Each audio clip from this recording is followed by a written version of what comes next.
Jeeva today பார்வையாளர்களுக்கு வணக்கம். இன்றைய நேர்காணலில் தமிழிய சிந்தனையாளர், அரசியல் திறனாய்வாளர், ஓய்வு பெற்ற ஐஎஸ் அதிகாரி பாலச்சந்திரன் அவர்கள். ஐயா வணக்கம். வணக்கம் ஜீவா, வணக்கம்.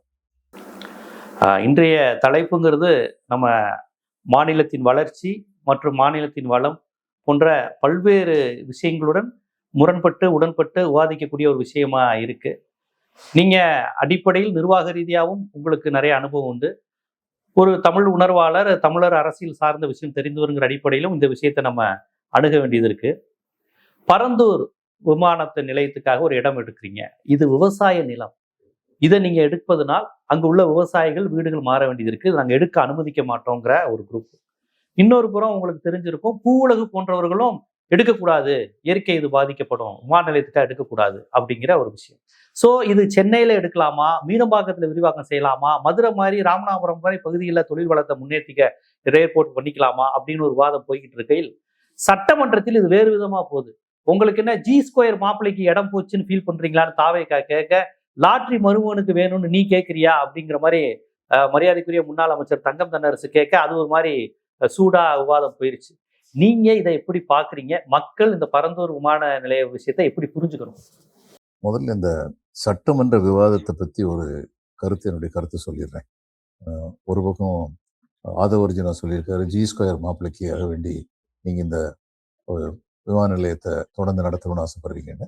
அப்போ அது தங்கம் தென்னரசு அவர் நிலைமைக்கு அவர் லெவலுக்கு போய், அப்போ நீங்க என்ன லாட்ரி மாப்பிள்ளைக்காக வேண்டி புது இடத்தை தேடுங்களான்னு கேட்டிருக்காரு. இப்ப உண்மை என்னன்னா, முல்லை பெரியாறு அணை வந்தபோது, இது பல பேருக்கு தெரியாது, முல்லை பெரியாறு அணை வருது, முல்லை பெரியாறு அணை கட்டப்படும் ஒரு அரசு ஒப்புதல் அளிச்ச உடனே, அந்த காலத்துல இங்க உள்ள மக்கள்லாம் எழுத்தறிவு அதெல்லாம் அதிகமா கிடையாது. அதனால பொது அறிவும் அதிகமா கிடையாது.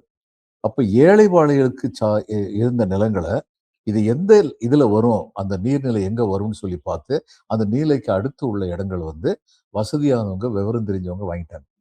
இது பல பேருக்கு தெரியாது. இது எதுக்கு சொல்றேன்னா, அன்னையில இருந்து நடந்துகிட்டு இருக்க ஒரு காரியம். இது சரியான காரியம் கிடையாது. ஆனா அன்னையில இருந்து நடந்துகிட்டு இருக்க காரியம். அதனால சில மாநிலங்கள்ல என்ன சொல்லிடுறாங்க, இப்படி இது போடும்போது என்னைக்கு அரசு ஒப்புதல் அளிக்கப்படுகின்றதோ அன்னைக்கு தேதியில இருந்து லேண்ட் டிரான்சாக்ஷன் நடக்கக்கூடாது அப்படின்னு வச்சிடுறாங்க. அது ஒரு விதத்தில் நல்லது. அப்படி ஒரு இது உத்தரவு போட்டா அது ஒரு விதத்தில் நல்லது. இதுல ஸ்ரீபெரும்புதூர்ல வரலாம், விமானம் வரலாம், விமான நிலையம் வரலாம்னு சொல்லி வந்த போதும் இதே மாதிரி பல பேர் ஸ்ரீபெரும்புதூர்ல இப்ப இவங்க சொல்றாங்க, இவர் பேரை சொல்றாங்க, அவர் பேரை சொல்றாங்க. நூற்றுக்கணக்கான ஆட்கள், விவரம் தெரிஞ்ச நூற்றுக்கணக்கான ஆட்கள் அங்க போய் நிலத்தை வாங்கினாங்க. கொஞ்சம் நிலத்து விலை கூடுச்சு, வாங்கினாங்க. இது வழக்கமா ஒரு குயிக் எக்கனாமிக் அட்வான்டேஜ் எடுக்கணும்னு நினைக்கிறவங்க எல்லாருமே பண்றக்கூடிய ஒரு காரியம்.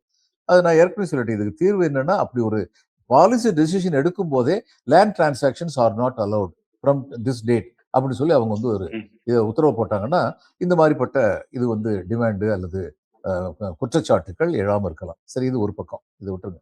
அடுத்து பூ உலகின் நண்பர்கள் சொல்றது அவங்க பூ நண்பர்கள் மரியாதைக்குரிய ஒரு குழு. நான் அவங்க மேல ரொம்ப மதிப்பு வச்சிருக்கேன். ஆமா, ஏற்கனவே நம்ம இதுலயே அவங்கள பற்றி பேசியிருக்கீங்க நீங்க.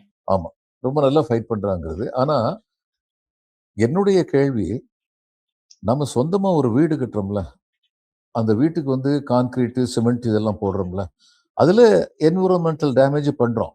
சுற்றுப்புற சூழலை நம்ம லெவலுக்கு நம்ம கெடுக்கிறோம். தூக்கணாங்குருவியுடைய கூடு தான் என்விரான்மெண்ட்டுக்கு எந்த விதத்தில் இடைஞ்சல் பண்ணாத ஒரு கட்டடம். ஏன்னா அது லோக்கல் ரிசோர்சஸை வச்சே கட்டுது. அதனால எந்த விதத்தில் அதுக்கு இடைஞ்சல் கிடையாது. நம்ம பறவைகள்ட்ட இருந்தும் மிருகங்கள்ட்ட இருந்தும் படிக்க வேண்டியது நிறைய இருக்கு. ஆனா நம்ம சயின்ஸ் முன்னேறிச்சுன்னு சொல்லிட்டு குயிக் ஃபிக்ஸ் சொல்யூஷன் சொல்லுவாங்க. அது மாதிரி ஆரம்பிச்சாங்க. அது இந்த ஒரு மனித சமுதாயத்துக்கு இருக்கிற ஒரு வியாதி என்னன்னா, புதுசா ஒண்ணு வந்ததுன்னா அதை பிடிச்சிட்டு லோன்னு அதுக்கு முன்னாடியே தெரியுது. இந்த பிளாஸ்டிக் வந்தோன்னு அது மாதிரி தான். Plastic is the solution, plastic is the substitute அமெரிக்காவில் ஆரம்பிச்சு உலகம் பூரா பிளாஸ்டிக் ஆகா ஓகோன்னாங்க.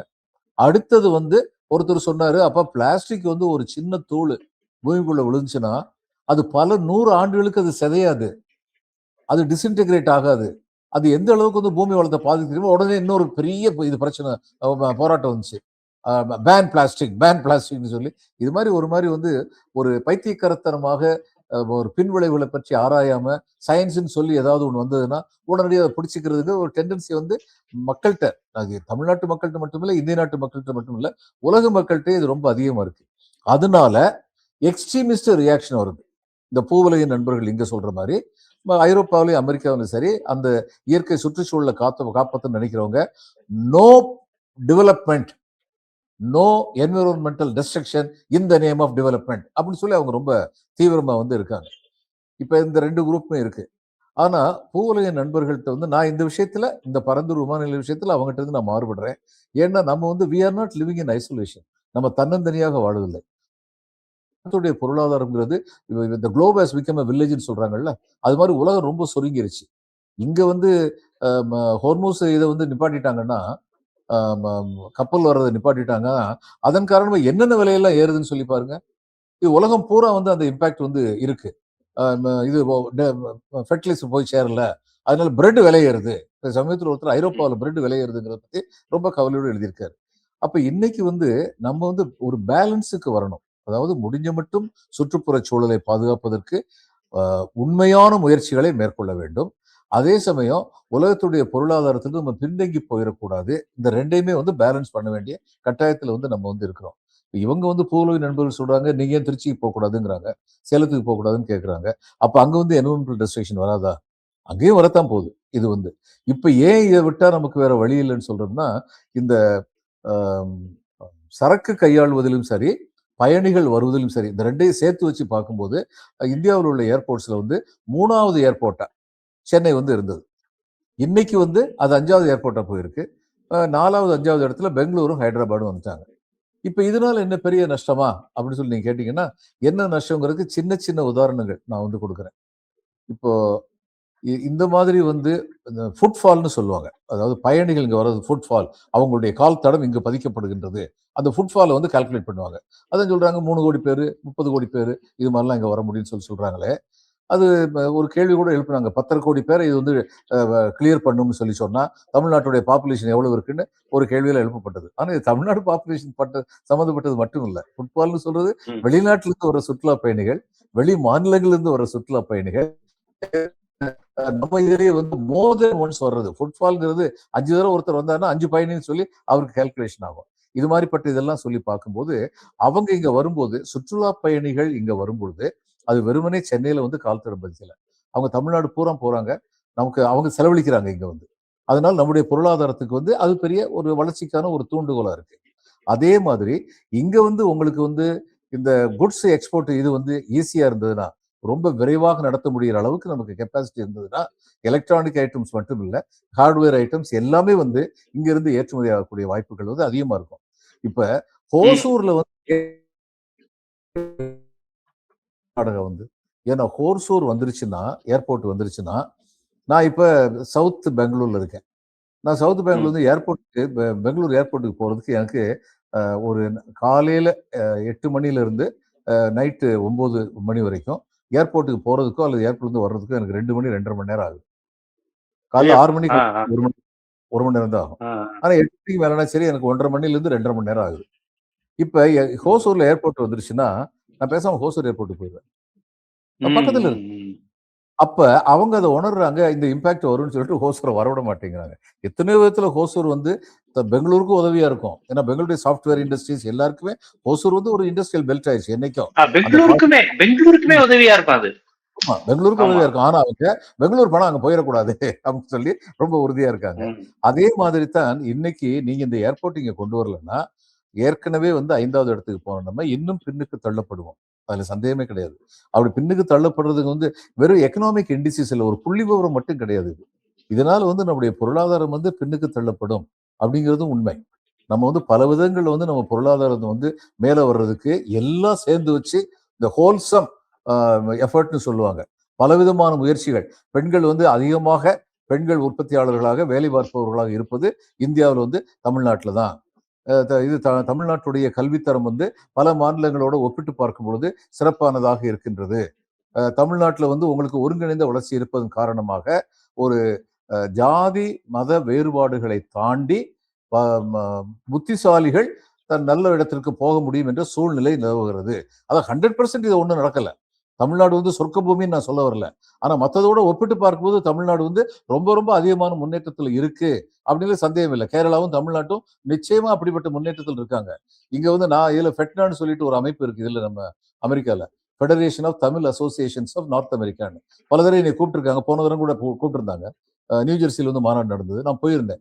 ஒவ்வொரு தடவும் போகும்போது நான் ரொம்ப மகிழ்ச்சியோட அங்க உள்ள வந்திருக்கிறவங்க எல்லாம் அமெரிக்கால, கனடால உள்ள இவங்களாம் தமிழர்கள்லாம் வந்து கலந்துக்குவாங்க. அவங்ககிட்ட ஒரு 5 நிமிஷம் 10 நிமிஷம் ஒவ்வொரு குடும்பத்தோடையும் பேசுவேன். பேசும்போது நான் கேட்கிற முதல் கேள்வி, சரி உங்க அப்பா என்ன பண்ணாங்க?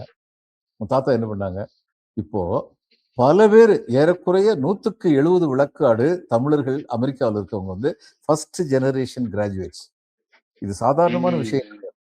இப்ப இது மாதிரி வந்து இந்த சூழ்நிலையெல்லாம் வர்றதுக்கு காரணம் மெட்ராஸே அந்நியாரம் வந்து பிரைமரி ஏர்போர்ட்டா இருந்தது அந்நியாரம். இன்னைக்கு வந்து என்ன ஆகுதுன்னா பெங்களூர் வந்து உங்களுக்கு வந்து டைரக்ட் ஃபிளைட் அமெரிக்காவில இருந்து பல நகரங்களுக்கு மாநகரங்களுக்கு வந்து பெங்களூர்ல வந்து டைரக்ட் ஃபிளைட் இருக்கு, மெட்ராஸ்ல வந்து இல்ல அப்படின்னா மெட்ராஸுக்கு வந்து வர்றவங்க பெங்களூர் வந்ததுக்கு அப்புறம் அவங்க அடையிற சிரமம் என்னன்னா முதல்ல வந்து இன்டர்நேஷனல் லக்கேஜ் ஃபெசிலிட்டி இருக்கும் அவங்களுக்கு பெங்களூர் வரைக்கும் அந்த டிக்கெட் இருக்கும். அப்படி வாங்கிட்டு வந்ததுக்கு அப்புறம் நீங்க வந்து இன்டர்நேஷனல் ஏர்போர்ட்ல இருந்து டொமஸ்டிக் ஏர்போர்ட்டுக்கு போகணும். டெர்மினல் 2ல இருந்து டெர்மினல் 1க்கு வரணும் பெங்களூர்ல. இப்ப அங்க வந்து வரும்போது நமக்கு வந்து 23 கேஜி ஒரு பெட்டிக்கு 2 பெட்டி கொண்டு வரலாம்னு சொல்லி இருக்கு இன்டர்நேஷனல் பேசஞ்சர். அப்ப மொத்தம் 46 கேஜி கூட ஒரு 7 கேஜி வந்து கையில வந்து எடுத்துட்டு வரலாம் ஒருத்தர். அப்ப 53 கேஜி ஒருத்தர் கொண்டு வர முடியும். ஆனா இந்தியால டொமஸ்டிக் பேசஞ்சர் வந்து 15.7 22 கேஜி தான் கொண்டு வரும். அப்ப இவங்க 52 கேஜியை கொண்டு வந்துட்டு இங்க வந்து 22 கேஜி தவிர மீதி 30 கேஜிக்கு மறுபடியும் வந்து எக்ஸ்ட்ரா பே பண்ணணும். இதெல்லாம் வந்து பிளைட்ல வந்து ஒரு கேஜிக்கு வந்து 500 ரூபாயில இருந்து 1000 ரூபாய் இருக்கும். அப்ப நீங்க வந்து 16,000 ரூபாய் அதிகமா 16,000 30,000 ரூபாய் வரைக்கும் அதிகமா பே பண்ண வேண்டியிருக்கும். இது மாதிரி எத்தனையோ சிரமங்கள் வருது. நமக்கு அந்த மாதிரி டைரக்ட் ஃபிளைட்லாம் எப்படி நீங்க நிக்க போகணும்னா பெங்களூர்ல வந்து அவங்களுக்கு வந்து ஃபெசிலிட்டி அதிகமா இருக்கு. ஹைதராபாத்ல ஃபெசிலிட்டி அதிகமா இருக்கு. இப்ப இன்னொன்னு சில வாதங்கள் வந்து என்ன சொல்ல வர்றாங்க, பெங்களூர்ல வந்து 1800 ஏறக்குறைய 1800 ஏக்கர் இதில் இருக்குன்னு நினைக்கிறேன் நம்ம மீனம்பாக்கம் ஏர்போர்ட். அப்ப எல்லாரும் என்ன சொல்றாங்கன்னா பெங்களூர்ல வந்து 5000 இருக்கு அல்லது ஹைதராபாத்ல 6000 இருக்குன்னு சொல்லும்போது ஏன் பாம்பேலயும் 1800 தான் இருக்கு, எதுக்கு அதை பத்தி கம்பேர் பண்ணல? இதெல்லாம் அறகுறையா பேசுறது. பாம்பேல முதல் ஏர்போர்ட் 1800, 2வது ஏர்போர்ட் ஏற்கனவே வந்துருச்சு, 3வது ஏர்போர்ட் வந்துகிட்டு இருக்கு பாம்பேல வந்து. இங்க வந்து முதல் ஏர்போர்ட்ல இன்னும் தடுமாறி நின்றுட்டு இருக்கோம். அதனால சுற்றுப்புற சூழல் ஆர்வலர்களுக்கு நான் சொல்ல விரும்புறது என்னன்னா, உங்களுக்கு வந்து ஒரு பேலன்ஸ் வந்து நம்ம கண்டிப்பா வைக்க வேண்டிய கட்டாயத்தில் இருக்கும். நம்ம வந்து நீங்க சொல்ற அந்த இந்த குரோத் சென்டர்னு சொல்லுவாங்க. நீங்க சேலத்தையோ திருச்சியையோ மதுரையோ ஒரு பெரிய காரிடாரா உருவாக்கக்கூடிய சூழ்நிலையில நீங்க மேனுஃபேக்சரிங் சென்டர் இது மாதிரிலாம் வந்து சூழ்நிலையை உருவாக்கி விட்டீங்கன்னா அரசு, அதன் காரணமாக அவங்க அங்கிருந்து மெட்ராஸுக்கு வர வேண்டாம், நாங்க இங்கிருந்து இன்டர்நேஷனலா போகணும் அப்படிங்கிற சூழ்நிலையை உருவாக்கிட்டீங்கன்னா இன்னைக்கு அப்படிப்பட்ட ஆளுங்க இருக்காங்க. மதுரையில இருந்து மெட்ராஸுக்கு வர்றவங்க இருக்காங்க, மேனுஃபேக்சரிங் பீப்புள் இருக்காங்க. ஆனா அவங்க மதுரையில இருந்தே ஒரு ஏர்போர்ட் வச்சு டெய்லி இந்த மாதிரி வருஷம் பூரா நடத்துற அளவுக்கு அங்க வந்து ப்ராடக்ட் நீ கிடையாது. அப்ப அவங்க மதுரை ஏர்போர்ட்டுக்கு போக மாட்டாங்க. இன்டர்நேஷனல் நீங்க வச்சீங்கனாலுமே மெட்ராஸ் தான் வருவாங்க. அப்ப அந்த மாதிரி மதுரையோ திருச்சியோ கோயம்புத்தூரையோ வளர்த்து விட்டதுக்கு அப்புறம் கோயம்புத்தூர் ஏறக்குறைய அப்ரிஷியபிளி வளர்ந்துருக்கு இந்த விஷயத்துல. ஆனா மத்த ரெண்டு அது மாதிரி வளரல. அப்ப அது மாதிரி நீங்க வளர்த்து விட்டீங்கன்னா அதுக்கப்புறம் நீங்க சொல்லலாம் இந்த பக்கம் வாங்கன்னு. அதே சமயம் அவங்க இல்ல அதையே அவங்க இப்படி சொல்றாங்க, நீங்க மதுரை ராமநாதபுரம் இந்த தென் மாவட்டங்களை கொஞ்சம் ஏர்போர்ட் இதெல்லாம் வைங்களேன், ஏன் சென்னையிலேயே குவிக்கிறீங்க? இப்ப தமிழ்நாடு வந்து சென்னையை குவிஞ்சே இருக்கு, மற்ற மாநிலங்களுக்கு கூட 2-3 ஸ்டேட் மாவட்டங்கள் வளருது. தமிழ்நாடு வந்து என்னதான் நீங்க கோயம்புத்தூர் அது இதுன்னு சொன்னாலுமே, மதுரை சேலம் திருநெல்வேலி மாநகராட்சின்னு சொன்னாலுமே ஒரு வேலை வாய்ப்புன்னு வந்துட்டா சென்னை தான், அதுக்கப்புறம் கோயம்புத்தூர் தான், அதுக்கப்புறம் பெருசா தமிழ்நாட்டுல எதுவுமே இல்லை. வேற பழம்பெருமை தொன்மை இப்படி வேணா பேசிக்கோங்க மதுரைக்கும் தஞ்சாவூருக்கும். சென்னையை விட்டா கன்னியாகுமரியிலிருந்து வேற எதுவுமே தமிழ்நாட்டுக்கு படித்த இளைஞர்களுக்கு இல்லைங்கிற மாதிரியான சூழல் இருக்கே, கொஞ்சம் சவுத்தை வளர்க்கறதுக்கு நீங்க அந்த மாதிரி கூட பண்ணலாமே அப்படிங்கிற ஆலோசனையும் அவங்க கொடுக்குறாங்க. இந்த மாதிரி எங்க வளரல? இப்ப மதுரை வந்து இன்டர்நேஷனல் ஏர்போர்ட், முந்தைய வந்து இன்டர்நேஷனல் ஏர்போர்ட் கிடையாது மதுரை வந்து. இப்போ துபாய்க்கு போறவங்களும் இங்கிருந்து டைரக்டா போறாங்க, டைரக்டா வர முடியும், அந்த வசதி பண்ணியிருக்கு. அப்ப இன்னொன்னு என்னன்னா, நீங்க 100 வருஷமா நம்ம நினைவு இருக்கணும், சென்னை வந்து ராஜதானியா கேபிட்டலா வந்தது வந்து தமிழ்நாடுங்கிற மாநிலம் வந்ததுக்கு அப்புறம் இல்லை, மெட்ராஸ்ங்கிற ஸ்டேட் இருந்தபோது. அந்த மெட்ராஸ்ங்கிற ஸ்டேட் இருந்தபோது ஆந்திராவை சேர்ந்தவங்க இங்க இருந்தாங்க. இங்க வந்து இண்டஸ்ட்ரி ஆரம்பிச்சு, இன்னும் இண்டஸ்ட்ரி ஆரம்பிச்சு பெரிய பெரிய லெவல்ல ஆந்திராவை சேர்ந்தவங்க இருக்காங்க. அவங்க சென்னையை சுத்தி தான் இருக்காங்க, இதை யாரும் மறுக்க முடியாது. அதே மாதிரி கன்னடியர் இருக்காங்க, மலையாளத்துக்காரங்க இருக்காங்க. பரம்பரையா எனக்கு தெரிஞ்ச 4-5 தலைமுறை எனக்கு தெரியும் அவங்க வந்து சென்னையில தான் இருக்காங்க. ஒரு சின்ன இது பார்த்துக்கிட்டு இருப்பாங்க, இண்டஸ்ட்ரி பார்ப்பாங்க. ஒரு பையன் வந்து காலேஜில் லெக்சரரா இருப்பாரு, 3வது பையன் வந்து நேவியில வேலை பார்ப்பாரு. இது மாதிரி இருக்கவங்க இருக்காங்க. அப்ப சென்னை வந்து பல காரணங்கள்னால ஒரு ஏறக்குறைய ஒரு 2 நூற்றாண்டுகளாவது சென்னை வந்து எல்லாரையும் அக்காமடேட் பண்ற ஒரு இடமா இருந்துருச்சு. அப்ப நீங்க ஒரேடியா ஓவர் நைட்ல இதை மாத்த முடியாது. மாத்தணும் கண்டிப்பா. பூல் நண்பர்கள் சொல்றது கரெக்ட் தான். மாத்துறதுக்கான ஏற்பாடுகள் வந்து பண்ணணும். இன்னொன்னு, இந்த இண்டஸ்ட்ரி இது எல்லாமே சென்னையில இருக்கும்போது 2 காரியம் பண்ண வேண்டியிருக்கு. அதெல்லாம் வந்து அரசியல் அழுத்தம் கொடுக்கப்பட வேண்டும். அரசியல்வாதிகளுக்கு அந்த உணர்வு வர வேண்டும். எல்லா லைசன்ஸும் வந்து நேர்ல ஆளுங்க வந்து தான் வாங்கணுங்கிற நிலைமை இருக்கக்கூடாது. ஆன்லைன்ல எல்லாமே பண்ணணும். அப்படி இருந்தா சென்னை மேல பிரஷர் வராது. மெட்ராஸ் மெட்ராஸ் மதுரை போவாங்க, கோயம்புத்தூர் போவாங்க. இது மாதிரி எவ்வளவு பண்ண முடியும் நம்ம. இன்னொன்னு, இந்த மேனுஃபேக்சரிங் எங்க இருக்குன்னா, சில மேனுஃபேக்சரிங் மட்டும்தான், சிறு குறு தொழில்கள் மேனுஃபேக்சரிங் அவங்க வந்து இன்னைக்கு வந்து டவுன் ஸ்ட்ரீம் இண்டஸ்ட்ரியா இருந்து பெரிய தொழில்களுக்கு கொடுத்துக்கிட்டு இருக்காங்க. இப்போ எனக்கு தெரிந்து என்னுடைய நண்பர் ஒருத்தர் வந்து முதல்ல என்ன பண்ணாரு, அவர் இந்த மோட்டர்ல வந்து ஃபைன் ஸ்பேர் பார்ட்ஸ் இது மேனுஃபேக்சர் பண்ணார். பண்ணும்போது முதல்ல அவங்க என்ன பண்ணாங்க, இந்த லூகாஸ் இது மாதிரி வந்து இது ஃபோர்டு இது மாதிரி பட்ட நம்ம இந்தியாவில் உள்ள ஆளுங்களுக்கு அவங்க கொடுப்பாங்க. அவங்க வந்து வெளிநாட்டு கம்பெனிகளுக்கு அவங்க கொடுப்பாங்க. கொஞ்ச நாள் கழிச்சு இவங்க என்ன பண்ணாங்க, வெளிநாட்டு கம்பெனியில போய் இதைத்தான் நீங்க வாங்குறீங்க, இதை நாங்க தான் பண்றோம், அப்ப நீங்க வந்து எங்ககிட்ட இருந்து டைரக்டா வாங்க. இப்படித்தான் வணிகம் வளரும். அடுத்து இப்ப டைரக்டா பண்ண ஆரம்பிச்சிட்டாங்க. அதனால அவங்களுக்கு வந்து ப்ராஃபிட் வந்து கூடிருச்சு. இந்த இடைத்தரகர்கள் இல்லாத ஒரு நிலைமை வந்துருச்சு. இது மாதிரி பல காரியங்கள் பண்ண வேண்டியிருக்கு. அப்ப அது எல்லாமே வந்து ஓவர் நைட்ல பண்ண முடியாது. இன்னைக்கு வந்து நமக்கு வந்து 2வது ஏர்போர்ட் சென்னைக்கு பக்கத்துல தேவைப்படுது. சென்னைக்கு பக்கத்துல நமக்கு தேவைப்படுது. அடுத்து வந்து நீங்க வந்து திருச்சியை டெவலப் பண்ணுங்க. இன்னொன்னு, அந்த கலாச்சாரத்தை தவிர என்ன இருக்குன்னு கேட்கறீங்களே, கலாச்சாரம் எவ்வளவு பெரிய பிசினஸ், அந்த பிசினஸ் அந்த மாதிரி பார்க்க வேண்டியதானே. தஞ்சாவூரும் திருவாரூர் வந்து உங்களுக்கு வந்து எதுக்கு வந்து பழந்தமிழ் பெருமைங்கிறத பத்தி மட்டுமே பேசிட்டு இருக்கீங்க. அங்க உள்ள இது வந்து பரதநாட்டியத்திலிருந்து ஆரம்பிச்சு நீங்க எத்தனை விஷயத்தை எப்படி மார்க்கெட் பண்ண முடியும், அதனால வந்து எப்படிப்பட்ட வருமானம் வரும், இது எல்லாத்தையுமே நம்ம யோசிச்சோம்னா அங்க ஒரு ஏர்போர்ட் வந்தா சரி, இண்டஸ்ட்ரி இல்லைங்கிறனால அங்க ஏர்போர்ட் இல்லைங்கிற இது நம்ம இருக்காது நமக்கு. Every thing has become an industry now. அதுல சந்தேகமே கிடையாது. எப்படி நம்ம கொண்டு வர போறோங்கிறத பொறுத்து தான் இருக்கு. இப்ப ராமநாதபுரம், சிவகங்கை இதெல்லாம் வந்து ரொம்ப வந்து பேக்வர்டா இருக்குன்னு சொல்லி திரும்ப திரும்ப சொல்றாங்க. அவங்களுடைய ஸ்ட்ரென்த் என்ன, ஹியூமன் ரிசோர்ஸா? அந்த ஹியூமன் ரிசோர்ஸ் அவங்களுடைய ஸ்ட்ரென்த் என்னன்னா, இந்த ஹியூமன் ரிசோர்ஸை யூட்டிலைஸ் பண்றதுக்கு, இங்கேயே தொழில் ஆரம்பிக்கிறதுக்கு என்னென்ன வசதிகளை இன்னும் கொண்டு வர முடியும். ஏற்கனவே அரசு கொடுத்துட்டு இருக்காங்க, பேக்வர்டு ஏரியான்னு சொல்லி கன்செஷன்லாம் கொடுத்துட்டு இருக்காங்க. அதையும் மீறி எதனால அங்க தொழில் வளர மாட்டேங்குது? சில காரணங்கள் இருக்கு. அடிப்படையான காரணங்களை மறந்துடக்கூடாது. ஜாதி மோதல்கள் அதிகமா நடக்குது, அந்த இடத்துக்கு யாரும் போக மாட்டாங்க. அப்ப இதெல்லாம் வந்து அந்த ஊர் பிள்ளைங்களுக்கு சொல்லிக் கொடுக்கணும். நீங்க ஒத்துமையா இருந்தீங்கன்னா 2 பேரும் இங்க வேலை பார்த்துக்கிட்டு சந்தோஷமா இருப்ப. வாழ்க்கை பூரா என்ன அறுவாள் தூக்கிட்டு தெரிய போறியா? அப்படி சொல்லிக் கொடுக்கணும். இது எங்க இருந்து வரும் சொல்லிக் கொடுக்கறது? பெத்தவங்ககிட்ட இருந்து, டீச்சர்ஸ் இருந்து, அரசியல்வாதிகள்ட்ட இருந்து. அப்ப இதெல்லாம் நடக்காம வச்சுக்கிட்டு நம்ம ஓவர் நைட்ல நீங்க கொண்டு வந்து ஒரு ஏர்போர்ட் வையே அப்படின்னு சொல்றது வந்து உசிதமா இருக்காது. ஏர்போர்ட் வந்து நமக்கு ஒண்ணு ரொம்ப தெளிவா தெரியணும். It is for economic progress. பொருளாதார முன்னேற்றத்திற்காகத்தான் ஏர்போர்ட் கொண்டு வர்றோம். அப்ப அந்த பொருளாதார முன்னேற்றமே நடக்கிறதுக்கு தடங்கல்கள் இருக்கிற ஒரு இடத்துல உடனடியாக ஏர்போர்ட் கொண்டு வரல பிரயோஜனம் கிடையாது. அந்த தடங்கல்கள் முதலில் நீக்கப்பட வேண்டும். இது ரொம்ப முக்கியம். அதனால வந்து இதுதான் என்னுடைய பதில் இவங்களுக்கு வந்து பூவுலக நண்பர்களுக்கு. எந்த ஒரு இடத்துலயுமே வந்து நமக்கு சுற்றுப்புற சூழல் பாதிக்கப்படத்தான் செய்யும். எங்க ஏர்போர்ட் வச்சாலும், எங்க வச்சாலுமே. அப்ப இன்னைக்கு இந்த இடத்துல வந்து நீங்க வந்து நெசசரி ஈவில் அப்படின்னு சொல்லுவாங்க ஆங்கிலத்துல. தேவையான கொடுமை. அப்படிப்பட்ட ஒரு கொடுமையாத்தான் இதை பார்க்கணும். நம்ம கொண்டு வரணும். 3வது என்ன சொல்றாங்க, இந்த அக்ரிகல்ச்சர்ல சொல்றாங்க. அது ரொம்ப நியாயமான ஒரு டிமாண்ட் தான், சந்தேகமே கிடையாது. விவசாயிகள் வந்து தங்களுக்கு வாழ்வாதாரம் பாதிக்கப்படும்னு பயந்தாங்கன்னா அது நியாயமான பயம். இப்ப இவங்க என்ன சொல்றாங்கன்னா, அரசுல இருந்து என்ன சொல்றாங்க, திமுக இருந்து என்ன சொல்றாங்க, நாங்க வந்து இதுல வந்து கைடன்ஸ் வேல்யூட 3 மடங்கு கொடுத்துருக்கோம்லாங்கிறாங்க. கொடுத்துருக்காங்க. பல விவசாயிகள் அதை ஏத்துக்கிட்டு இருக்காங்க. ஆனா அப்படி ஏத்துக்கிட்ட விவசாயிகள் சந்தோஷமா ஏத்துக்கிட்டாங்கன்னு நான் நினைக்கல. வேற வழி இல்ல. கைடன்ஸ் வேல்யூட அட்லீஸ்ட் ஏதாவது கொடுத்தாங்களே அப்படிதான் வாங்குறாங்க. ஏன் சொல்றேன்னா, எனக்கு தெரியும் விருதுநகர், சிவகங்கை, மதுரை இந்த மாதிரி இடங்கள்ல கைடன்ஸ் வேல்யூ வந்து ஒரு நிலத்துக்கு வந்து 1 லட்சம் ரூபான்னு சொல்லி வைங்க. கைடன்ஸ் வேல்யூ அந்த நிலத்துக்கு அதனுடைய மார்க்கெட் விலை அவங்க விலைக்கு வாங்குறது 8 லட்சத்திலிருந்து 10 லட்சம் ரூபாய்க்கு வாங்குறாங்க. எனக்கு தெரியும் இந்த உண்மை சில இடங்கள்ல. அப்ப நீங்க 3 மடங்கு கொடுத்தா 1 லட்சம் பேர் 3 லட்சம் கொடுக்குறீங்க. ஆனா அந்த நிலத்துடைய உண்மையான மதிப்பு 8 லட்சம் அல்லது 10 லட்சம். அப்போ அவங்களுக்கு வந்து இழப்புங்கிறது அதிகமா தான் இருக்கு. நான் வாழ்வாதாரம் பாதிக்கப்படும் ஏன் பயப்படுறாங்க?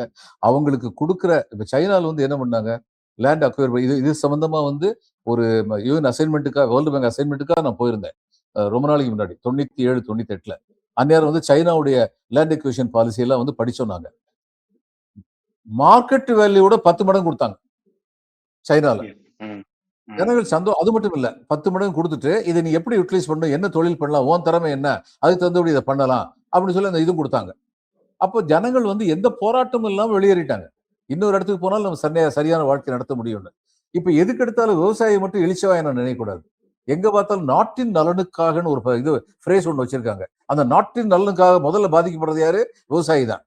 இப்ப தக்காளி வந்து ஸ்கேர்சிட்டியா இருந்ததுன்னா, அந்த தக்காளி வந்து ரூ. 40 விலை வந்ததுன்னா, குய்யோ முறையோன்னு கத்துவாங்க.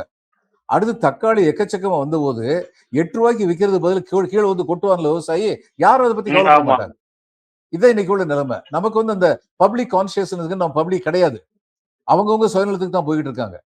இது எல்லாமே மாறணும். விவசாயி வந்து ரூ. 40 விக்கும்போது விவசாயி கிடைக்குதா? இல்ல இடைத்தரகர் கிடைக்குதா? அதையும் நம்ம பார்க்கணும். பல விவசாயிகளுக்குன்னு சொல்லி இந்த நாட்டுல பண்ண வேண்டிய பல காரியங்கள் இருக்கு. அதுல ஒண்ணு சரியான காம்பன்சேஷன் குடுக்குறது. அப்ப சரியான காம்பன்சேஷன் குடுத்து அவங்கள வந்து உங்களுடைய வாழ்வாதாரம் பாதிக்கப்படாது. இன்னொன்னு என்னன்னா, இந்த லேண்ட் அக்விசிஷன் நான்லாம் பண்ணியிருக்கேன் கலெக்டரா இருந்தபோது. ஒரு அஷ்யூரன்ஸ் ம். குடுப்பாங்க. என்ன குடுப்பாங்க? இந்த NTPCல எல்லாம் குடுத்தாங்க. நேஷனல் தெர்மல் பவர் ப்ராஜெக்ட் வந்து FSTPP Farakka super thermal power project ஒன்று இருந்தது. FSTPP. அது நான் வந்து ஜங்கிப்பூர் சப் கலெக்டரா இருந்தேன். என்னுடைய சப்டிவிஷனுக்கு கீழ தான் அந்த ஃபராக்கா பேராஜே வந்தது. அந்த சூப்பர் தெர்மல் பவர் பிளான்ட் அங்க தான் வந்தது. அப்ப அங்க வந்து எல்லாரும் சொன்னாங்க, "எல்லாம் இந்த போய் சொல்லுங்க சார். இது நாங்க வந்து இவங்களுக்கு வேலை குடுப்போம்." நான் வந்து கேட்டேன், "வேலை குடுப்பீங்க, ரொம்ப சந்தோஷம். என்ன வேலை குடுப்பீங்க?" அப்படின்னு சொல்லுங்க. சார் அவங்க படிப்புக்கு தகுந்தபடி தான் சார் வேலை குடுக்க முடியும். ஆமா, அவங்க படிப்புக்கு தகுந்தபடி தான் வேலை குடுக்க முடியும். அப்ப என்ன வேலை குடுப்பீங்க? அவங்க படிப்புக்கு தகுந்தபடி பியூன் வேலை தான் சார் குடுக்க முடியும். நான் கேட்டேன், ஆமா. நீங்க சொல்ற நியாயத்த நான் ஏத்துக்கிறேன். நான் கேட்கிறேன், ஒரு நிலத்துக்கு சொந்தக்காரனா இருந்த ஒருத்தன்ட்ட இருந்து நிலத்த புடுங்கிட்டு, முதலாளியா இருந்த ஒருத்தன் அந்த நிலத்த புடுங்கிட்டு, 100 பேருக்கு ம். சல்யூட் உட்கார வச்சீங்கன்னா, அது பெரிய காம்பன்சேஷனா? உடனே அவரு ஆ, என்கிட்ட கேட்டாரு. ஆ. நீங்க கேட்கிற கேள்வி சரிதான் சார். ஆனா அவங்க தகுதிக்கு தகுந்தபடி தான் சார் குடுக்க முடியும். நான் சொன்னேன், நீங்க ஆ. சொல்றது சரிதான். ஆனா அவனுக்கு இன்னும் தொழில் தெரியும். அவனுக்கு கொஞ்சம் ஒரு பலசரக்கு கடை வைக்க தெரியும். ஒரு பீடா கடை வைக்க தெரியும். ம். இங்க உள்ள எல்லாமே இப்படிப்பட்ட சிறு சிறு குறு தொழில்கள் எல்லாமே இவங்களுக்கு குடுக்கணும்னு உங்களால ஏன் யோசிக்க முடியல? என்னால ஒண்ணும் செய்ய முடியல. ம். ஏன்னா அவர் கடைசியில ஒண்ணு சொல்லிட்டாரு. சார் இதெல்லாம் என் கையிலயே இருக்கு. பாலிசி டெசிஷன் கவர்ன்மெண்ட் எடுக்குறாங்க சார். அது நிஜம்தான். பாலிசி கவர்ன்மெண்ட் எடுக்குறாங்க. அப்ப இதெல்லாம் மாற வேண்டியிருக்கு. வெறுமனே வந்து அவங்களுக்கு வந்து வேலை குடுக்குறேன்னு மட்டும் சொல்லக்கூடாது. இன்னும் சொல்லப்போனா, இன்னும் சரியா யோசிக்கணும்னா, பிரணாப் முகர்ஜி இருந்தபோது ஒண்ணு ரொம்ப அழகா சொன்னாரு. இந்த ட்ரைபல் ஏரியால வந்து நிலம் எடுப்பாங்க. நிலம் எடுத்த உடனே என்ன தெரியுமா சொல்லுவாங்க? ம். ஒரு பள்ளிக்கூடம் கட்டித் தர போறோம். இங்க ஒரு ஆஸ்பத்திரி கட்டித் தர போறோம். பண்ணுவாங்க. பள்ளிக்கூடம் இருக்கும். ஆஸ்பத்திரி இருக்கும். அதுல யாருக்கு பலன் இருக்குன்னு தெரியுமா? அந்த ட்ரைபல் யாருக்கும் இல்ல. அங்க வேலை பார்க்க வந்திருக்காங்கல்ல, பப்ளிசிட்டார் வந்து கொண்டு கொண்டு வந்திருக்காங்கல்லங்க, ம். அந்த புள்ளைங்களுக்கு வந்து நல்ல ஸ்கூலு. அங்க வேலை பார்க்கிறவங்களுக்கு நல்ல ஹாஸ்பிட்டல். இவங்களுக்கு ஒண்ணும் கிடைக்காது. பிரணாப் முகர்ஜி ஒரு தடவ சொன்னாரு. ஆனா அத யாரும் செயல்படுத்தல. அவர் என்ன சொன்னாருன்னா, இவங்களுக்கு வந்து நீங்க வந்து ஓனர்ஷிப்ல ஒரு பங்க குடுக்கணும். பெஸ்ட் சொல்யூஷன் அதுதான். ஓனர்ஷிப்ல ஒரு பங்கு. இப்ப இதுல வந்து ரெட் இந்தியன் சொல்றோமே, நேட்டிவ் இந்தியன்ஸ் ஆஃப் யுஎஸ். அவங்கள எல்லா இடத்துலயும் வெள்ளைக்காரங்க என்ன பண்ணாங்க? இத வந்து எப்படி அந்த ட்ரைபல் இது எத்னிக் இஷ்யூ வந்து எப்படி சரி பண்ணாங்க? எத்னிசிட்டிய காலி பண்ணு. அத்தன பேரையும் கொலை பண்ணு. அப்புறம் எவன் இருப்பான்? இப்படித்தான் பண்ணாங்க. ஆதி காலத்துல போனபோது. அந்த அந்த கொடுமைய வந்து இவங்க பண்ணல. சவுத் அமெரிக்கால. அதனால இன்னைக்கு வரைக்கும் அவங்களுக்கு ம். வந்து டெமோக்ரஸி ஒரே கோளாறா இருக்கு. ஏன்னா அந்த 2 எத்னிக் ரேஸும் இன்னைக்கு வரைக்கும் சண்டை போட்டுக்கிட்டு இருக்காங்க. போர்ச்சுகீசியரும், அந்த ஒரிஜினல் ம். இன்ஹாபிட்டன்டும், ஸ்பானிஷும் ஒரிஜினல் இன்ஹாபிட்டன்ட் இன்னைக்கு வரைக்கும் மனசளவுல வந்து அந்த இது இருக்கு. ஆனா ஒரு காலகட்டத்துல ஒரு ஜட்ஜ் வந்து இத வந்து let us put an end to இட்ன்னு சொல்லிட்டாரு. அப்ப ஏன்னா இவங்க கேஸ் போட்டாங்க. இந்த நேட்டிவ் அமெரிக்கன்ஸ் வந்து கேஸ் போட்டாங்க. கேட்டாங்க, நாங்க இருந்த இடம், நாங்க வாழ்ந்த இடம், எங்களுக்கு சொந்தமான இடத்த பறிச்சு இன்னைக்கு இவங்கெல்லாம் அனுபவிக்கிறாங்களே, இது எந்த விதத்துல நியாயம்னு. அப்ப அவங்களுக்குன்னு சொல்லி சில ஏரியா வந்து ரிசர்வ்டு ஏரியான்னு சொல்லி ஜட்ஜ் வந்து டிக்ளேர் பண்ணாரு. அதுல மத்தவங்கலாம் போய் இருக்கக்கூடாதுன்னு இல்ல. ஆனா அந்த இடத்துல யாரு என்ன தொழில் ஆரம்பிக்கிறதுனாலும் இவங்கள பார்ட்னரா போட்டு தான் ஆரம்பிக்கணும். ம். கண்டிப்பா. இல்ல அது நல்ல கண்டிப்பா. அது ஒரு நல்ல முடிவு தான். இப்ப நீங்க சொல்றது உங்க அனுபவத்துல ஆ, ஆ. இல்ல அதுல என்ன நடந்துச்சுன்னு பாருங்க. இவங்கலாம் போய் முதல்ல என்ன பண்ணாங்க? சூதாட்ட இது வந்து ஆரம்பிச்சாங்க. வெள்ளைக்காரங்கலாம் போய். இவங்கள பார்ட்னரா போட்டுக்கிட்டாங்க. பார்ட்னரா போட்டா, அதுல வர்ற பணத்துல அந்த ஃபர்ஸ்ட் ஜெனரேஷன் என்ன பண்ணாங்க? வ வ முதல்ல என்ன வேலையிலயும் இருந்தாங்க. அந்த சூதாட்ட கிளப்ல வந்து இந்த இதெல்லாம் கார்ட்ஸ் எல்லாம் எடுத்து குடுப்பாங்கல்ல. அந்த வேலையில இருந்தாங்க. ம். அவங்களுக்கு அது தவிர ம். வருமானத்துல வேற வந்தது. எல்லாரும் குடிச்சு, சுகரு அது சொல்லி ஃபர்ஸ்ட் ஜெனரேஷன் அப்படித்தான் போனாங்க. செகண்ட் ஜெனரேஷன் வந்து என்ன பண்ணாங்க? அந்த சூதாட்ட கிளப்லயே வந்து மேனேஜரா வந்துட்டாங்க. ஏன்னா படிப்பு இருந்துச்சு. ம். தேர்ட் ம். ஜெனரேஷன் எப்படி வந்தாங்க? ஆர்க்கிடெக்ட், டாக்டர்ஸ் என்ஜினியர்ஸ் எங்கேயோ போயிட்டாங்க. பணம் இருந்தது, வசதி இருந்தது, அவேர்னஸ் இருந்தது, விழிப்புணர்வு இருந்தது, போயிட்டாங்க. அதனால சும்மா சும்மா பேசக்கூடாது, அதை பண்றோம் இதை பண்றோம்னு. உருப்படியா பண்ணணும், இங்கேயும் அதை பண்ணணும். இதெல்லாம் பண்றதுக்கு மத்திய அரசு வந்து சட்டத்தை கொண்டு வந்துட்டா மாநில அரசுகள் பண்ண முடியும், பண்ணணும். இதை பண்ணும்போது யாருக்கும் எந்த எதிர்ப்பு இருக்காது. அதனால 3 விதமான இது அரசியல் பேசுறாங்க. இந்த மாப்பிள்ளைக்கு சொந்தமா அந்த அது வந்து ஒரு கீழ்த்தரமான அரசியல் ஆரம்பிச்சு வச்சாங்கன்னா இவங்களும் வேற வழி இல்லாம கீழ்த்தரமா வந்து பேச வேண்டிய நிலைமையில் இருக்காங்க. நம்ம இந்த கீழ்த்தரத்தை எல்லாம் பாக்குறது நம்ம துரதிருஷ்டம் அப்படின்னு சொல்லி நம்ம நினைக்க வேண்டியிருக்கு. இதை தவிர இதை பத்தி பேசுறதுக்கு ஒண்ணும் இல்லை. ஆனா சுற்றுப்புற சூழல்வாளர்களுக்கு நான் சொல்றது இதுதான். இல்ல இதுல இன்னொரு முக்கியமான அரசியல் இதுவும் உங்களை நீங்க பேசுறதா பொருத்தமா இருக்கும். அந்த குப்பம் தொகுதி, ஆந்திராவினுடைய குப்பம் தொகுதி, மரியாதைக்குரிய அங்க முதலமைச்சர் சந்திரபாபு நாயுடைய தொகுதி, அங்க விமான நிலையம் இப்ப வரப்போகுது. நம்ம ஓசூர் பிளான் உங்களுக்கு நல்லா தெரியும், நின்றுச்சு விமான நிலையம். பெங்களூர்ல ஆல்ரெடி விமான நிலையம், 2 விமான நிலையம். அப்ப நம்ம பக்கத்து ஸ்டேட்ல விமான நிலையங்கள் எண்ணிக்கை அதிகரிப்பதும் நமக்கு விமான நிலையம் டிராப் ஆவதும் ஆந்திராவுக்கு சாதகமான முடிவு. அதுவும் அங்க உங்களுக்கு நல்லா தெரியும், அமராவதியை தலைநகராக்கி ஆந்திராவை டெவலப் பண்ற ப்ராஜெக்ட் நாயுடு பண்றாரு, மோடி அதுக்கு ஒத்துழைப்பு தந்திருக்காரு. இப்ப அந்த டெவலப்மெண்ட்லாம் வரும்போது தமிழ்நாடு இதுவரை அடைந்த வளர்ச்சி குறையும், பக்கத்து மாநிலமான ஆந்திரா மிகப்பெரிய வளர்ச்சி அடையும். அமராவதி தலைநகர் ஆனதுக்கு பிறகு ஹைதராபாத் போயிட்டு இப்ப அவங்களுக்கு அமராவதி வந்ததுக்கு வரப்போகுது. அதை டெவலப் பண்றதுக்கு எல்லா வேலையும் பண்ண போறாங்க. ஸோ இன்வெஸ்டர்ஸ், முதலீடுகள் எல்லாம் வந்து கிட்டத்தட்ட அமராவதியை நோக்கி, ஆந்திராவை நோக்கி போவதற்கான வாய்ப்புகளும் அதிகம். அதே மாதிரிதான் நமக்கும் இப்ப பரந்தூர் டிராப் ஆயிருச்சு, பட் அவங்களுக்கு எல்லா வசதிகளும் வந்துருச்சுங்கிற மாதிரியான இன்னொரு பார்வையும் வைக்கிறாங்களே. இதை எப்படி பாக்குறீங்க? அது உண்மைதான். ஆனா இதுக்கு பொறுப்பு ஆந்திராக்காரங்களும் கிடையாது, நரேந்திர மோடியும் கிடையாது. இதுக்கு பொறுத்து விஜய் தான். இவரு தான். இதை பேச்சு முதல்ல எப்பங்க ஆரம்பிச்சது? 1999 கலைஞர் அந்நேரமே ட்ரை பண்ணாரு. அந்நேரம் ராமதாஸ் ஐயாவுக்கு வந்து அவர் சூஸ் பண்ண இடத்தை பத்தி பயங்கரமான எதிர்ப்பு கொடுத்தாரு. கலைஞருக்கு என்னன்னா எல்லாருடைய ஆதரவோடையும் ஒரு நல்ல ஏர்போர்ட் கொண்டு வரணும், அதை விட்டாங்க. ஸ்ரீபெரும்புதூர், அதை விட்டாங்க. இதெல்லாம் எதிர்ப்பெல்லாம் வரும்போது டெமோக்ராட்டிக் கவர்னன்ஸ்ல வந்து இதை தவிர்க்க முடியாது. அப்போ பல இடங்களை பார்த்துட்டு இருக்கிறதுல லீஸ்ட் டேமேஜ் இங்கதான், பரந்தூர்ல தான் விவசாயிகளுக்கு இருக்கிற டேமேஜ்ல லீஸ்ட் டேமேஜ் இங்கதான் இருக்கும் அப்படின்னு சொல்லி முடிவுக்கு வந்தாங்க. அதுக்கப்புறம் பல பேர் இந்த காம்பன்சேஷனை ஏத்துக்கிட்டாங்க. ஒரு வில்லேஜ் மட்டும்தான் தொடர்ந்து போராடிக்கிட்டு இருந்தாங்க. இப்போ பரந்தூரை இவரை டிராப் பண்ணிட்டாரு. இவங்க சொல்லியிருக்காங்களா நாங்க வந்து அடுத்து வந்து எந்த இடம் சூஸ் பண்ணிருக்கோம்னு சொல்லியிருக்காங்களா? இனிமே பண்ண போறாங்களா? இனிமே பண்ண போனா 99 இருந்து 2021 வரைக்கும் 27 வருஷம் கதை தானுங்க. மறுபடியும் ஆதாரம் போகும்போது இன்னொன்னு இண்டஸ்ட்ரி மினிஸ்டர் சொல்றாங்க, நாங்க வந்து இதை வந்து மக்களுக்கு டேமேஜ் இல்லாத, ஏன்னா ஏற்கனவே பல பேர் காம்பன்சேஷன் வாங்கிட்டாங்க, நிலம் கவர்மெண்ட்டுக்கு வந்துருச்சு. அந்த நிலத்தை என்ன பண்ணுவீங்கன்னு கேட்டா, மக்களுக்கு தொந்தரவு ஏற்படுத்தாத தொழில் நிலையங்கள் அமைப்போம். பூவுலக நண்பர்கிட்ட போய் பேசி பாருங்க, மக்களுக்கு தொந்தரவு இல்லாத என்ன தொழில் நிலையம் அமைக்க போறீங்கன்னு. இன்னொன்னு, லேண்ட் அக்விசிஷன் ஆக்ட் படி இப்ப மாறி இருக்கான்னு தெரியாது, நாங்கள்லாம் இதுல இருந்தபோது, அரசு பதவியில் இருந்தபோது, ஒரு குறிப்பிட்ட காரியத்துக்காக லேண்ட் அக்விசிஷன் நீங்க பண்ணிட்டீங்கன்னா அந்த குறிப்பிட்ட காரியத்துக்கு பயன்படுத்தப்படவில்லை என்றால் நீங்க நிலத்தை திருப்பி விவசாயிட்ட கொடுத்துடணும். இப்ப கொஞ்ச நாளைக்கு முன்னாடி முதல்வர் பேசியிருந்தாரு, அங்க ஸ்மால் சைல் இது சிப்காட் கொண்டு வர போறோம்னு. அப்ப என்ன பெரிய வித்தியாசம் வந்துச்சு? ஏர்போர்ட்டுக்கு போல சிப்காட் கொண்டு வந்தவங்களும் விவசாயிகளுக்கு என்ன நடந்தது? அதனால இதெல்லாம் வந்து என்னன்னா, அவர் வந்து ஒரு அரசியல் பண்ணாரு. முதல்ல நீட்டுக்காக வேண்டி போய் 2 வருஷத்துக்கு முன்னாடி இறந்த ஒரு பொண்ணுடைய வீட்டுல போய் துக்கம் விசாரிச்சாரு. அதுக்கப்புறம் நீட்டை பத்தி என்ன பண்ண முடிஞ்சது, என்ன பண்ண முடியும், லெட்டர் தான் எழுத முடியும். அதுதான் இவரும் பண்ணிட்டு இருக்காரு. இவரு திரு ஸ்டாலின் என்ன பண்ணாரோ அதுதான் இவரும் பண்ண. அந்நேரம் வெறும் லெட்டர் எழுதிட்டு உட்காந்துக்கிட்டு இருக்கீங்கன்னு கேட்டாரு. இவர் இப்ப என்ன பண்ண முடியுது? அதனால நமக்கு வந்து ஒரு ஒன்றிய அரசு கூட இருக்கிற ஒரு மாநில அரசு அப்படிங்கும் போது ஒன்றிய அரசுக்குள்ள அதிகாரங்கள், மாநில அரசுக்குள்ள அதிகாரங்கள், இதை பற்றி சரியான ஒரு அசஸ்மெண்ட் முதல்ல வேணும். இப்ப பரந்தூர் வந்து ஒரு பாப்புலரா இருந்துச்சு, அங்க போய் நின்னோம்னா சரி நமக்கு பாப்புலாரிட்டி கிடைக்கும்னு நினைச்சாரு, கிடைச்சது பாப்புலாரிட்டி. அதுக்காக வேண்டி 30 வருஷத்துக்கு வந்து இந்த நாட்டுடைய இது மாநிலத்துடைய முன்னேற்றத்தை தடை பண்ற மாதிரி ஒரு காரியம் பண்ணணுமா? பண்ணியிருக்காரு. இன்னைக்கு இவங்க காஞ்சிபுரம் வர்த்தகர்கள் இம்மீடியட்டா வந்து அப்ஜெக்ட் பண்ணியிருக்காங்க, எங்க தொழிலுக்கு பெரிய இடைஞ்சல் வரும்னு. மெட்ரோ லைன் எல்லாமே போட்டது பரந்தூர் விமான நிலையம் வருதுன்னு சொல்லி அது வரைக்கும் மெட்ரோ லைன் போட்டாங்க. இன்னைக்கு அங்க மெட்ரோவுக்கு வந்து எந்த அளவுக்கு வந்து பிசினஸ் இருக்குன்னு நமக்கு தெரியாது. இப்ப எத்தனை விதங்கள்ல இது நம்மளை இடைஞ்சல் படுத்த போகுது அப்படின்னா, இந்த பன்னோக்கு திட்டங்கள்னு சொல்லுவாங்க, பலமுனை தாக்குதல்னு சொல்லுவாங்க. இது நம்முடைய பொருளாதாரத்தை பல முனையில தாக்க போகுது. இந்த டெசிஷன் வந்து ரொம்ப மோசமான டெசிஷன். அதனால எடுத்திருக்கவே கூடாது. கூட இருக்கிறவங்க வந்து அவருக்கு ஆலோசனை சொல்றாங்களா இல்ல அவர் சொல்றது தலையாட்டுறாங்களான்னு தெரியல. சொல்றதுக்கெல்லாம் தலையாட்டிக்கிட்டு இருந்தாங்கன்னா கடைசியில் அவங்களையும் சேர்த்தான் குற்றம் சொல்லணும். ஏன்னா உங்களுக்கு தலையாட்டுறதுக்காக உங்களை அங்க உட்கார வைக்கல, சரியான ஆலோசனைகள் சொல்றதுக்காக தான் உட்கார வச்சிருக்காங்க.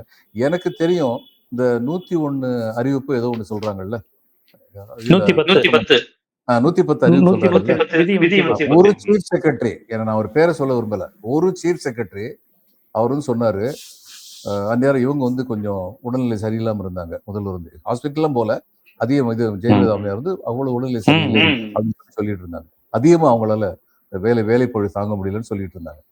அப்போ இவர் வந்து சொன்னார், 110 ஏகப்பட்ட அனௌன்ஸ்மெண்ட் பண்ணிருக்கீங்க, இது எல்லாத்தையும் பண்ண முடியாது, அதனால இதெல்லாம் டிராப் பண்ணிடணும் அப்படின்னு சொல்லி அவர் சொன்னார். தலைமை செயலாளர் சொன்னார். அப்போ இவர் வந்து சொன்னாரு, அமைச்சர் வந்து சொன்னாரு, இல்ல அது முதல்வர்கிட்ட கேட்டுக்குவோம். அதுக்கு ஒரு முதல்வருடைய தனி செயலர், அவங்களும் ஒரு சீனியர் ஐஏஎஸ் ஆஃபீஸர் தான். அவங்க சொன்னாங்க, இவர்கிட்ட தலைமை செயலாளர்கிட்ட முதல்வர்கிட்ட கேட்டோம், அது எதையுமே டிராப் பண்ணக்கூடாதுன்னு சொன்னாங்க அப்படின்னா. உடனே இவர் சொன்னாரு, நான் முதல்வர் வாயால் அதை கேட்கணும் சொன்னாரு. நீங்களாம் சொல்றது நான் ஏத்துக்கணும், எனக்கு எந்த கட்டாயம் கிடையாது. ஏன்னா இதுல முதல்வர் வந்து தீர்க்கமான முடிவு எடுக்கணும். அதனால நான் தலைமை செயலாளர் முறையில முதல்வர் நான் நேர பேசணும். கொஞ்ச நாள் அவர் டிரான்ஸ்ஃபர் பண்ணி விட்டாங்க. So what? அதனால என்ன, பரவாயில்ல, நம்முடைய கடமையை செஞ்சோம். இவர் லோபோன்னு சொல்லி ஐசிஎஸ் ஆஃபீஸர் ஒருத்தர் இருந்தார் அந்த காலத்துல. அவருன்னு சொல்லுவாரு, என்ன பேசினாலும் என் மனசாட்சிக்கு எது சரியோ அதை தான் பேசுவேன், எனக்கு தேவையானது டூத் பேஸ்ட் மட்டும்தான், ஏன் இன்னொருத்தர் டூத் பேஸ்ட்டை என்னால் யூஸ் பண்ண முடியாது, ஏன் டூத் பேஸ்ட் எடுத்துட்டு நான் எங்க வேணாலும் போயிடுவேன் அப்படி சிரிச்சுக்கிட்டே சொல்லுவார். இப்ப சில விஷயங்கள் வந்து ரொம்ப திட்டவட்டமான ஆலோசனைகள் கொடுக்க வேண்டியது அவசியம். இது வந்து ரொம்ப ரொம்ப தப்பான ஒரு முடிவு, ரொம்ப ரொம்ப தப்பான ஒரு முடிவு. நான் சொல்றேன், 30 ஆண்டுகள் தமிழகத்தின் பொருளாதாரம் பின்னோக்கி செல்ல போகின்றது. பக்கத்தில் உள்ளவங்க எல்லாம் பண்றாங்க, குப்பத்தில் கொண்டு வர்றாங்க, இதுல கனகபுரால வந்து இன்னொரு ஏர்போர்ட் பெங்களூர்ல கொண்டு வர்றாங்கன்னா அவங்க மாநிலத்தில் இன்ட்ரெஸ்ட் எடுக்க நம்ம எப்படி தடுக்க முடியும்? நம்ம மாநிலத்தில் அரசியல் காரணங்களுக்காக ஹோசூர் நமக்கு கிடைக்க மாட்டேங்குது. அவங்க இது கர்நாடகாலையும் ஆந்திராலையும் தெலுங்கானாலையும் இவங்க வந்து பிஜேபி வர்றதுக்கான வாய்ப்பு இருக்கு. இன்னைக்கு இருக்காங்களோ இல்லையோ, வர்றதுக்கான வாய்ப்பு இருக்கு. தமிழ்நாட்டில் அந்த வாய்ப்பே கிடையாது. அப்ப தமிழ்நாட்டை பத்தி அவங்க கவலைப்படல. அப்படி இருக்கக்கூடாது, ஆனா அப்படி இருக்காங்க. அப்ப நமக்கு வந்து ஹோசூர் கிடைக்கலன்னா இங்கேயாவது நம்ம பெருக்க வேண்டாமா? இங்கேயும் ஒண்ணுமே பண்ணாம இந்த பரந்தூர் விமானம் கைவிடப்படுவதற்கு நீங்க மோடியவோ அல்லது சந்திரபாபு நாயுடுவோ அல்லது சிவகுமாரையோ குறை சொல்ல முடியுமா? நம்ம குச்சியை வச்சு நம்ம கண்ட நம்மளே குத்திக்கிறோம், மற்றவங்களை எப்படி குறை சொல்ல முடியும்? இந்த முதல்வருக்கு வந்து ஒரு பொருளாதாரத்தில் வந்து ஒரு தீர்க்கமான முன்னேறிவு இருக்க மாதிரி எனக்கு தெரியல. இருந்திருந்தால் மற்றவங்க he is a very sharp, மற்றவங்க எல்லாம் சொல்ற மாதிரி நான் நினைக்கல. He is a very sharp person. நான் ஆரம்பத்தில் சொல்லிட்டு இருக்கேன், சிம்பிள் ரீசன், அவருடைய டெலிவரி எவ்வளவு பிரமாதமா இருக்குன்னு சொல்லி பாருங்க. வாசிக்கிறது வந்து எவ்வளவு எஃபெக்டிவா வாசிக்கிறான்னு சொல்லி பாருங்க. உடனே எல்லாரும் சொல்றாங்க, சினிமாக்காரர் தானே, அங்க டயலாக் எழுதி கொடுத்தாங்கன்னு சொல்றாங்க. ஆமா, டயலாக் எழுதி கொடுத்தாங்க. டயலாக் எழுதி கொடுத்தல எத்தனை பேர் இது மாதிரி வாசிச்சாங்க? 30 வருஷத்துல இவர் டாப்ல இருந்தாரு, எத்தனை பேர் இவர் மாதிரி டாப்பா போனாங்க? அப்ப அவருக்கு கெட்டிக்காரத்தனம் இல்லையா? நிச்சயமா கெட்டிக்காரத்தனம் இருக்கு, இது பேசுறது இல்ல. அப்ப இதை பேசுறதில் பயன்படுத்துற கெட்டிக்காரத்தனத்தை அரசியலிலும் அரசியல் நிர்வாகத்திலும் அவர் பயன்படுத்தணும். அவர் பயன்படுத்துற மாதிரி எனக்கு தெரியல. இது அவருக்கு மட்டும் கேடு இல்ல, தமிழ்நாட்டுக்கே கேடு இந்த முடிவு வந்து. இதுக்கு மேல சொல்றதுக்கு ஒண்ணுமில்ல. கண்டிப்பா இந்த பரந்தூர் திட்டம், இயற்கை வளங்கள் பாதிக்கப்படுவது, அங்கு உள்ள மண்ணின் மைந்தர்களுக்கான இழப்பீடு கொடுக்கின்ற முறை, ஒரு விவசாயத்தில் முதலாளியா இருக்கிறவரை ஒரு எம்என்சியின் செக்யூரிட்டி ஆகுவது தான் உங்களுடைய நிலையா? படிப்பு குறைவா இருக்கலாம், பட் நில உடைமையாளர் ஆயிடுச்சு. இந்த மாதிரியான சட்டங்கள் இதை எப்படி அடிப்படையே மாற்றணும், இது ஒன்றிய அரசின் கையில் இருக்கு. அப்புறம் பரந்தூரால் வர வேண்டிய வளர்ச்சி, இதனால் ஆந்திரா அடைய போகின்ற வளர்ச்சி, இப்ப இது மிஸ் பண்ணதுனால் தமிழ்நாட்டுக்கு வரப்போகும் இழப்பு, ஏன் தென் மாவட்டங்களை நம்ம இப்போதைக்கு இதற்கு இணையா பார்க்க முடியாது போன்ற பல்வேறு விஷயங்களை அரசியல் கடந்து ஒரு பூகோள அடிப்படையிலும் ஒரு தமிழர் நிலம் சார்ந்த ஒரு பார்வை உள்ள ஒரு அடிப்படையிலும் இந்த விஷயத்தை எப்படி அணுகணும் அப்படிங்கிறத ரொம்ப விரிவா உங்களுடைய வளமையான பாணியில எடுத்து வச்சிருக்கீங்க. நன்றி. வணக்கம் ஜீவா. வணக்கம்.